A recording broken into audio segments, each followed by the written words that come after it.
What do you guys think? What's the story behind this boat? Why would it be left out here?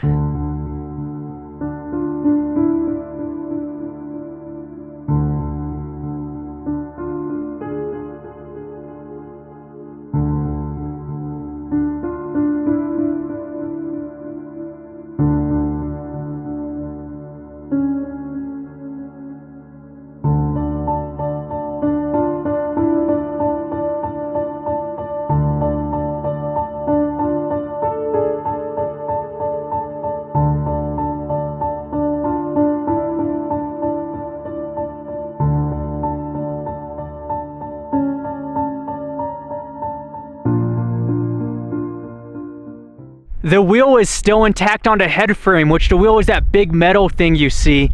Usually you would have cable connected to it, but that's all gone.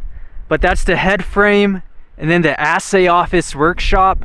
I'm at the Jackson mine today. Over that way is Highway 233, and we're just gonna check out this mine, and it's not really the primary objective today, but I figured it would be a great way to start off the video. I did travel 12 miles in the wrong direction just to see this mine operation. So let's have a look around the Jackson mine and see what we could find. There you go, go in, come on. There's a lot of glass, and with the open mine and everything, Lee's gonna stay in the vehicle, but we're gonna check this out right now. The head frame looks neat, and then the hoist house, I don't think anything's really left behind. A lot of this looked like a low production, low cost mine operation. It didn't really bring home a lot of money or produce a lot, but that's where the hoist would have been, the machinery to operate it.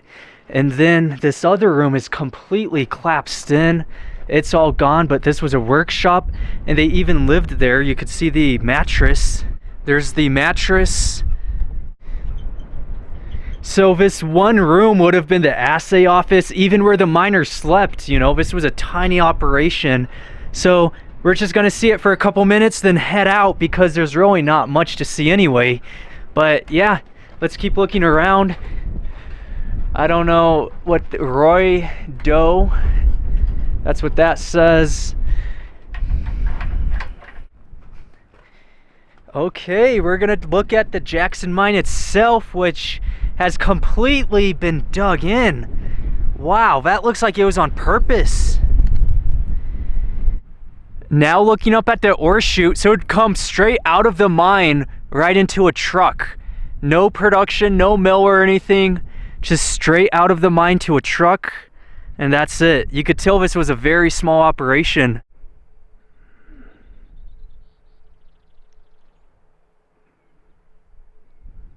Now this is interesting. It's an ore bin with what looks like in front of it, like a closed-in building. Haven't seen anything like that before. So this is that second level you were looking at, and there is a big gap. I wonder if that's intentional or if that's just been decay over time. But there's where the gate was for the ore bin. And looking up in the ore bin, it is filled with old rock. This is pretty cool. It's been a nice exploration, but we got primary objectives today, things I really want to see. So we're gonna head out. I see a couple remnants along this road, so maybe we'll see some stuff, but otherwise we'll just head out to our next spot.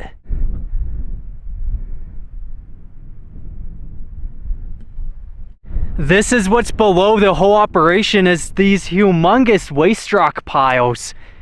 All of this earthed out of the mine.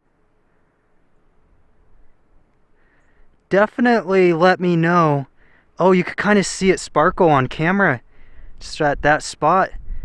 But yeah, and then there's just white crust at the top.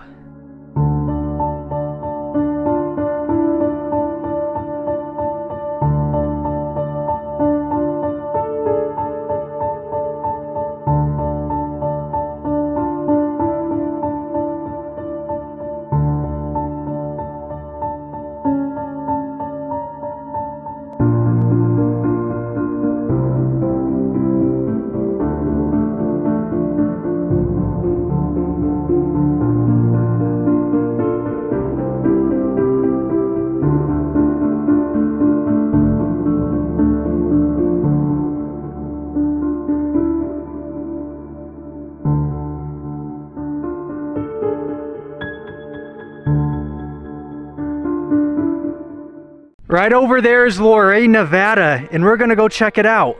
Loray, Nevada was a small steam locomotive stop on the Southern Pacific Railroad in Elko County. Trains paused here to take on water and fuel as they crossed the high desert. The settlement never grew beyond a handful of workers. With a transition from steam to diesel in the mid-1900s, Loray's role came to an end. Today, it remains only a name on a map, a quiet reminder of Nevada's railroad era. So I was following Google Maps, and this whole road, this was the road, you could see the giant culverts there. It's just been washed out from some massive flash flood that came through. Lee's checking them out right now, but yeah. So now we just gotta figure out how to get over, because that is pretty steep. And across lies this ghost town. That had to be a pretty big flood to do all this damage. This is pretty much the only remnant, is this building. That's it. Oh, whoa.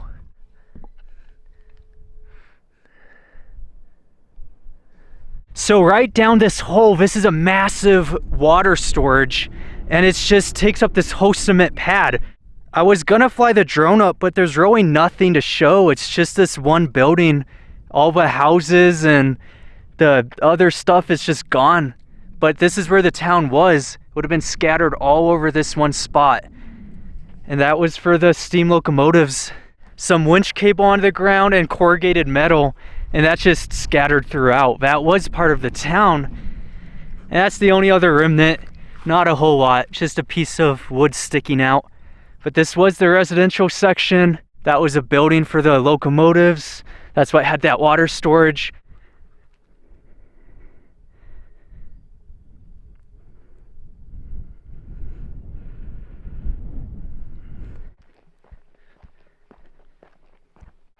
Here's something really interesting. The next ghost town we're gonna see is in relation to this abandoned railroad crossing. Once this train track became abandoned, this ghost town just ceased to exist.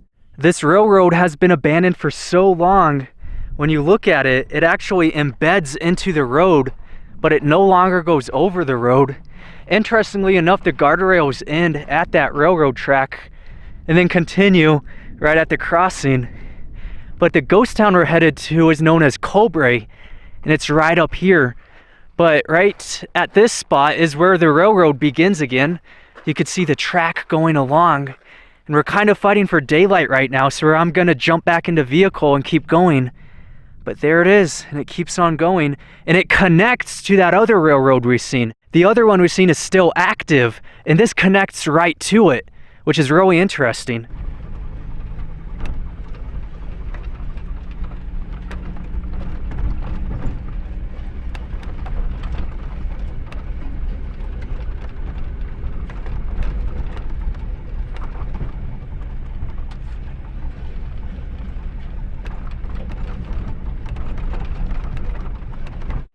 The size of this building, it's just ginormous, and this is part of the railroad. There's also another building over there.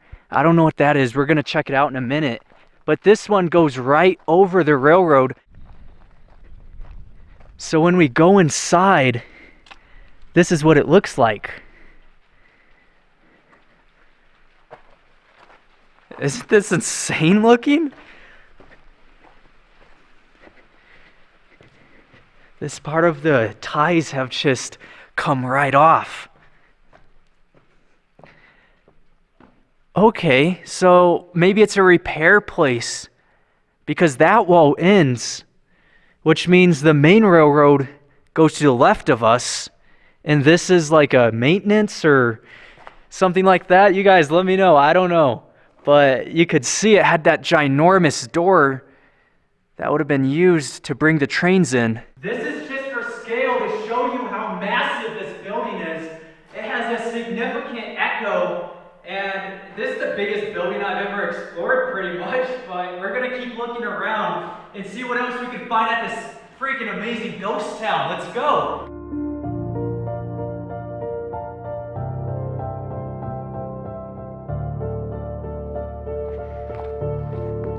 All right. Oh, wow.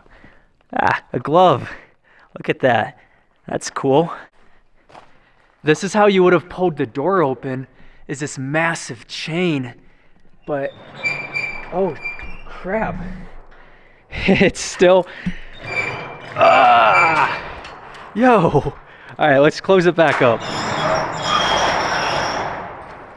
That still works. Oh, that's cool. I didn't expect that. And then veering to the right. Now it's interesting. I wonder if that was part of a train.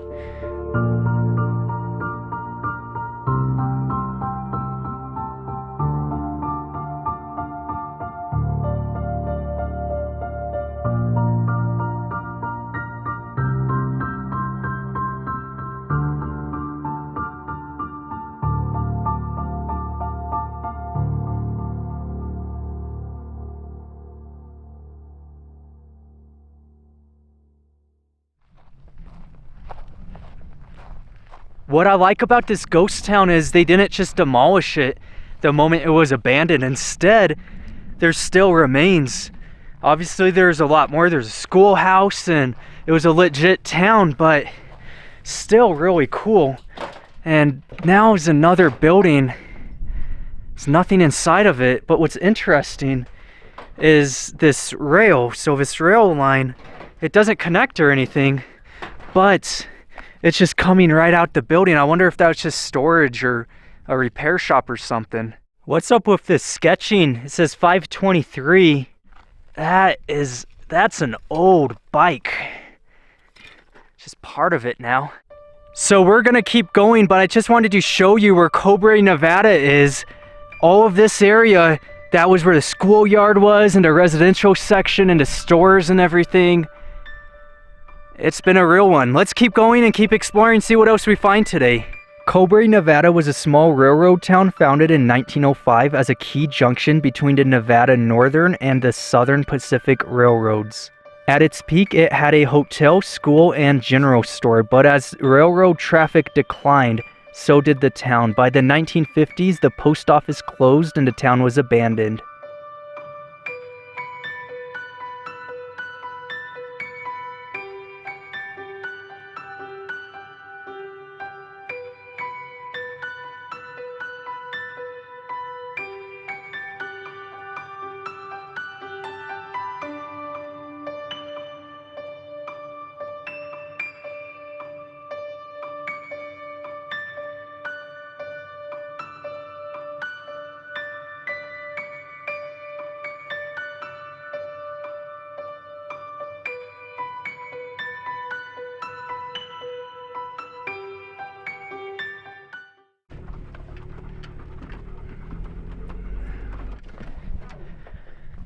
So I was going on the highway to get to my next spot, and out of the corner of my eye, I seen this boat. A boat in the middle of the Nevada desert, which is pretty odd. Why would it be out here? I wonder if someone was planning on living in this boat just in the desert. Because with the fence all around it, I would say it was maybe stolen, but they wouldn't put a fence up then. It would have just been left forgotten about. This is the first time I believe that's where the bed would have been, right? Right up top. I found all this fencing as well.